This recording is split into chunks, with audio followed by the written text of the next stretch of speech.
कालू, अरे ओ कालू, अब तो उठ जाओ, दोपहर हो गई है। हे भगवान, मैं इस कौवे का क्या करूं? बहुत कामचोर और आलसी हो गया है। लगता है बिना मार खाए ये नहीं सुधरने वाला। कालू की मम्मा उसे डंडे से पीटने लगती है। अरे अरे अरे मम्मा, ये आप क्या कर रही हो? मैंने क्या किया है? तुम कुछ नहीं करते हो, इसीलिए तो तुम्हें पीटना पड़ रहा है। जब देखो तब सोते रहते हो, या तो दोस्तों के साथ आवारागर्दी करते रहते हो। कभी तो मेरे बारे में भी सोच लिया करो। मैं सारा दिन घर के काम करती हूँ, तुम्हारे लिए खाना बनाती हूँ और जंगल में से खाना ढूंढने भी मैं जाती हूँ। मैं अब बुढ़ी हो रही हूँ, मुझसे अब इतना सारा काम नहीं हो पा रहा। बस इतनी सी बात। कल से मैं जंगल जाके खाना लेके आऊंगा। आप बिना मम्मा बहुत ज्यादा परेशान हो जाती हो। चलिए अब मुझे सोने दीजिए। कल से क्यों, तुम आज से ही काम पे लग जाओ। चलो जंगल में जाओ और हमारे लिए खाना ढूंढ के लाओ। मम्मा, आज नहीं, लेकिन कल से पक्का चला जाऊंगा। आज मुझे बहुत नींद आ रही है। ये तुम मुझे पिछले 10 दिनों से कह रहे हो, लेकिन आज मैं तुम्हारी बातों में नहीं आऊंगी। मम्मा कौवी कालू कौवे को मार मार के खाना लाने भेजती है। सुनिए जी, थोड़े दिनों में हमारे बच्चे अंडों से बाहर आ जाएंगे। हमें उनके लिए एक बड़ा सा घोंसला बनाना होगा। मैं जंगल से लकड़ियाँ लाती हूँ। चील की पत्नी लकड़ियाँ लाने जंगल में चली जाती है। अरे बाप रे, लगता है थोड़ी ही देर में बारिश आने वाली है। उससे पहले मुझे कहीं से शिकार लाना होगा, वरना एक बार बारिश शुरू हो गई तो मुझे कोई शिकार नहीं मिलेगा। लेकिन मैं हमारे अंडों को अकेला छोड़कर कैसे जाऊं? अरे मैं भी ना खामखा ही डर रहा हूँ। चील के अंडों को भला कौन हाथ लगाएगा? चील भी वहां से उड़कर जंगल में चला जाता है। इधर कालू खाने की खोज में इधर उधर उड़ रहा था। उसे कहीं कुछ खाने के लिए नहीं मिल रहा था। घूमते घूमते वो चील के घोंसले के पास पहुंच जाता है। ये हुई ना बात, आखिर मुझे खाना मिल ही गया। चलो, इससे पहले के अंडों के माँ बाप आए, मैं इन्हें चुरा के सीधा घर भाग जाता हूँ। मम्मा भी खुश हो जाएगी। कालू अंडों को एक पोटली में डालकर वहां से निकल जाता है और तभी चील अपना शिकार लेके वापस आता है। अरे ये क्या, हमारे अंडे कहाँ गए? चील यहाँ वहाँ देखता है, लेकिन उसे अंडे कहीं नहीं दिखते। अरे बाप रे, लगता है किसी ने मेरे अंडों को चुरा लिया है। मेरी बीबी के आने से पहले मुझे उन्हें वापस लाना होगा।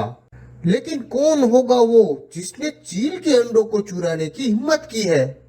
तभी चील को याद आता है, उसने वापस आते वक्त कौवे को पोटली में कुछ लेके जाते हुए देखा था। हाँ, एक कौवा यहाँ से पोटली लेके जा रहा था। कहीं उसने ही तो मेरे अंडे नहीं चुराए। अगर ऐसा हुआ तो मैं उसे नहीं छोड़ूंगा। चील कौवे के पीछे जाता है। बहुत तेज होने के कारण वो कौवे के पास जल्दी ही पहुंच जाता है। ये चील इतनी तेजी से मेरी तरफ क्यों आ रहा है? लगता है इसे इन अंडों की खुशबू आ गई है। वो इन्हें खाना चाहता है, लेकिन शायद उसे पता नहीं है मेरा नाम कालू कौवा है। मैं उसके हाथ में ये अंडे नहीं आने दूंगा। कालू कौवा चील को चकमा देकर अपने घर वापस आ जाता है। मम्मा, अरे ओ मम्मा, मम्मा, ये देखो मैं क्या लाया हूँ। ये क्या है? इतने बड़े अंडे, ये किसके हैं? वो तो मुझे नहीं पता। आप मुझे जल्दी से इनका आमलेट बना दो, मुझे बहुत भूख लगी है। लेकिन कालू बेटा, मैंने इतने बड़े अंडे कभी नहीं देखे। ये कोई साधारण चिड़िया के नहीं है, ये तो कोई बड़े पक्षी जैसे के चील के लग रहे हैं। अरे हाँ, तभी मैं सोचूं वो चील मेरे पीछे क्यों पड़ा है। ये सुनकर कालू की मम्मा डर के मारे कांपने लगती है।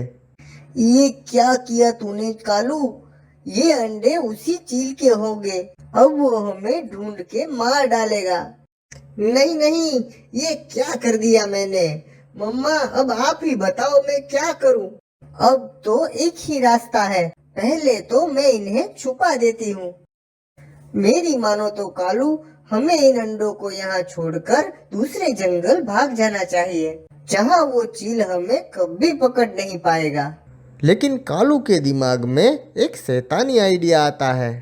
माँ, इससे अच्छा तो मैं उससे ये अंडे वापस दे आता हूँ और उससे कान पकड़ के माफी मांग लूंगा। लेकिन बेटा, अगर उसने तुम्हें माफ नहीं किया तो?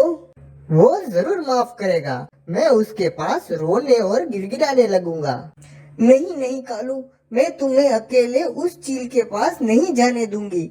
नहीं मम्मा, आप चिंता मत कीजिए, मुझे कुछ नहीं होगा। अगर कुछ खतरा लगा तो मैं उस चील को चकमा दे के भाग जाऊंगा। अगर आप होगी साथ में तो भाग नहीं पाएंगे, इसलिए आप यही रहिए और वो अंडे मुझे दे दीजिए। ठीक है बेटा, लेकिन मुझे बहुत डर लग रहा है, तुम सावधानी से जाना। कालू अंडे से भरी पोटली लेकर वहां से निकल जाता है। अब मैं इन अंडों को किसी के घर पे रख दूंगा और इस झमेले से निकल जाऊंगा। हा हा हा हा हा। इस जंगल में मेरे जैसा होशियार कोई नहीं है। कालू चुपचाप रानी चिड़िया के घर वो पोटली रखकर बाहर आ जाता है, लेकिन रानी उसे देख लेती है। कालू, तुम मेरे घर के अंदर क्या कर रहे थे? क्या तुम फिर से मेरे घर से कुछ चुराने आए हो? नहीं नहीं रानी, अब मैं सुधर गया हूँ। वो मैं तो यहाँ तुम्हारे लिए पोटली में अंडे लाया हूँ। तुम नहीं दिखी तो सोचा तुम्हारे घर के अंदर रख दूँ। क्या तुम सच कह रहे हो? विश्वास नहीं होता कि तुम भी किसी का अच्छा सोच सकते हो। इसी बात पे ये लो फल मेरी तरफ से। मुझे जान के बहुत अच्छा लगा कि तुम सुधर गए हो। अब तुम्हारी माँ की भी चिंता दूर हो गई। हाँ हाँ, पता है। चलो अब मैं चलता हूँ। कालू वहां से जंगल की तरफ उड़ जाता है, लेकिन थोड़ी ही दूरी पर उसे चील पकड़ लेता है। कौवे, आखिरकार तुम मेरे हाथ लग ही गए। मैंने तुम्हें मेरे घोंसले के पास देखा था।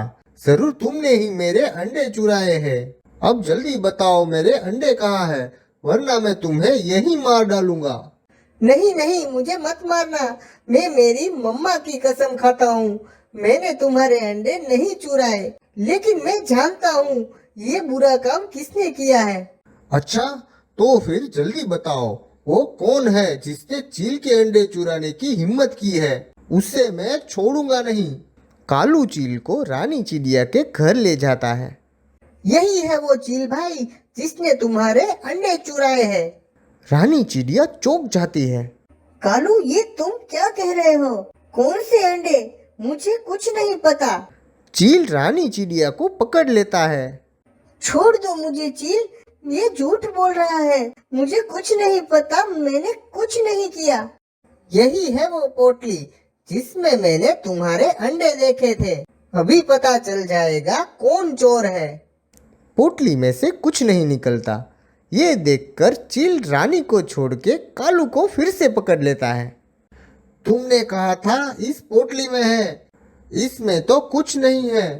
बताओ कहाँ है मेरे अंडे? कालू, तुम अभी मुझसे कह कर गए थे, तुमने झूठ बोलना छोड़ दिया है। तुम कभी नहीं सुधरोगे। मेरा यकीन करो, मैं झूठ नहीं बोल रहा हूँ। अंडे इसी पोटली में थे।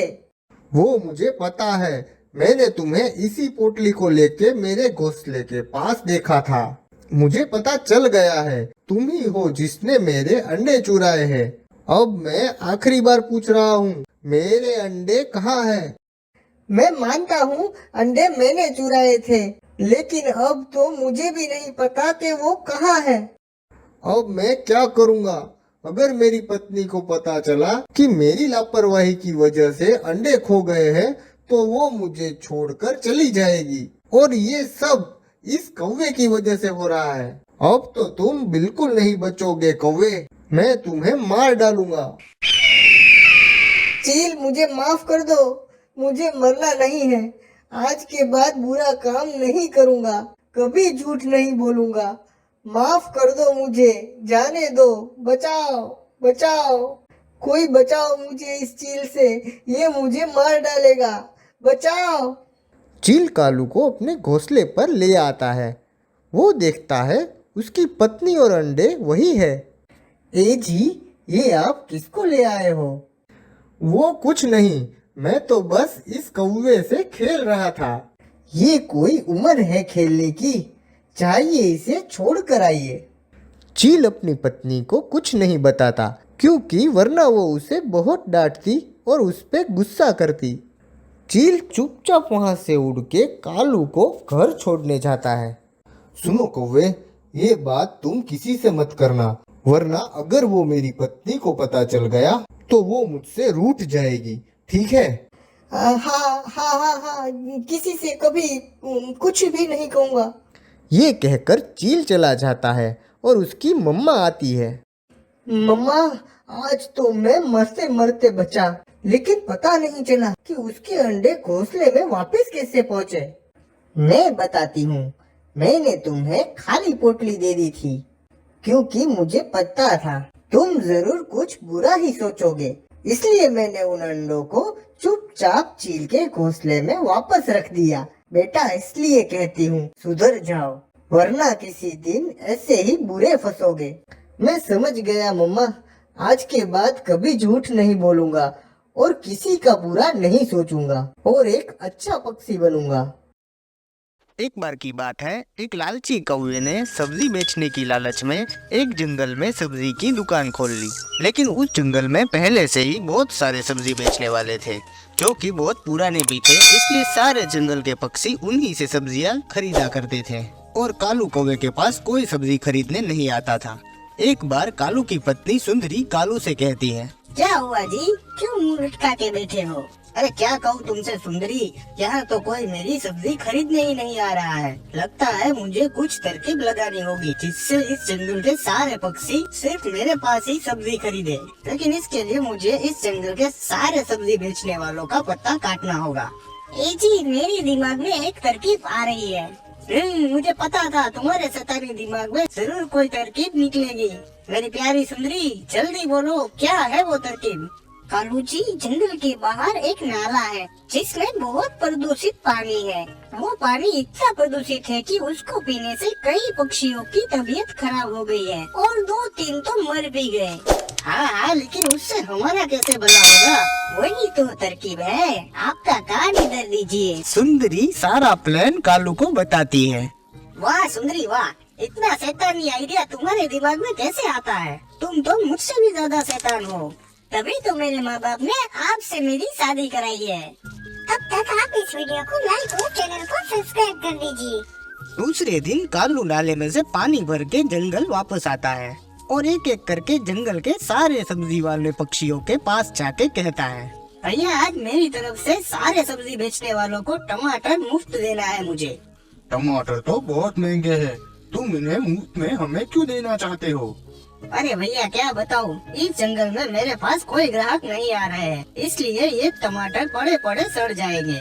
इसीलिए मैंने सोचा कि ये टमाटर किसी न किसी के तो काम आए। ऐसा कह के कालू कौवे ने सारे सब्जी बेचने वाले पक्षियों को प्रदूषित पानी में डुबाए हुए टमाटर दे दिए। धीरे धीरे करके सारे टमाटर जंगल के पक्षियों ने खरीद के खाए और दूसरे ही दिन सारे पक्षियों की तबीयत बिगड़ गई। किसी किसी को दस्त हो गए, किसी को उल्टी और किसी को तो बहुत ही तेज बुखार आ गया।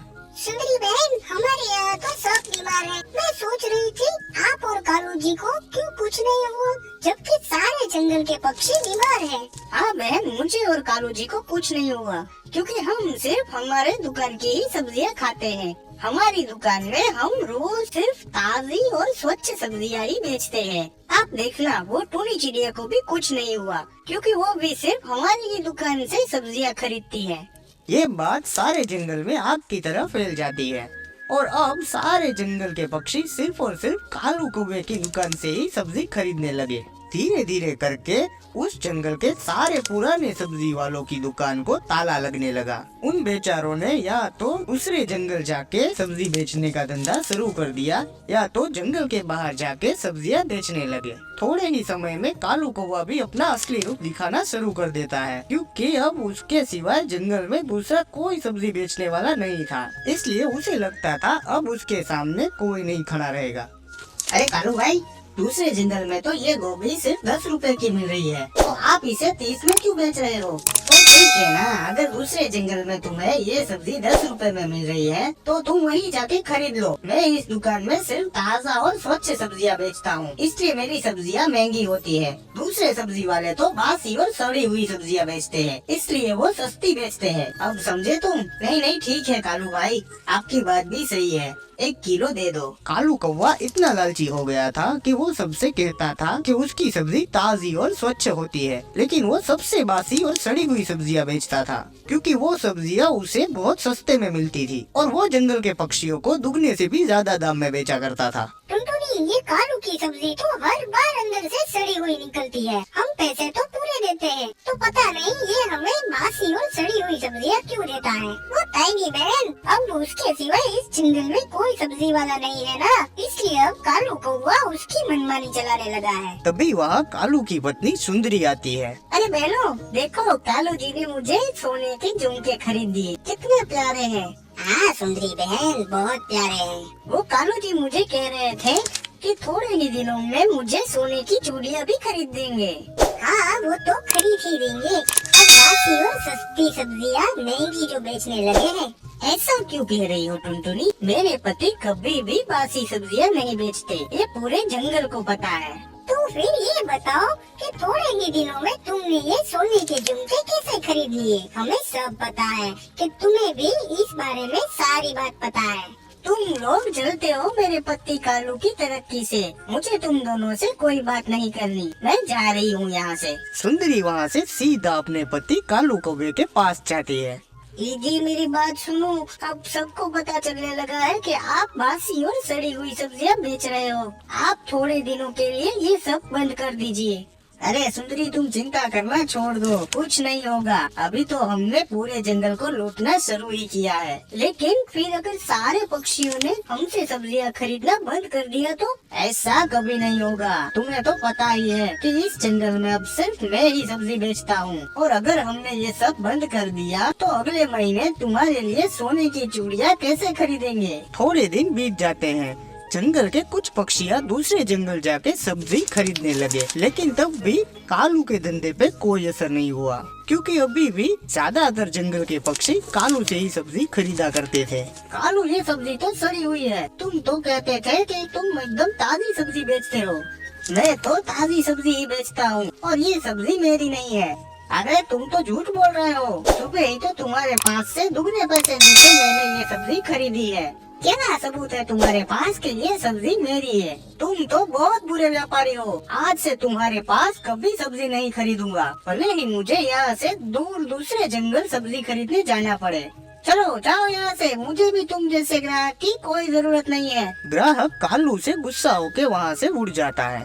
ये कालू का बच्चा अपने आप को समझता क्या है?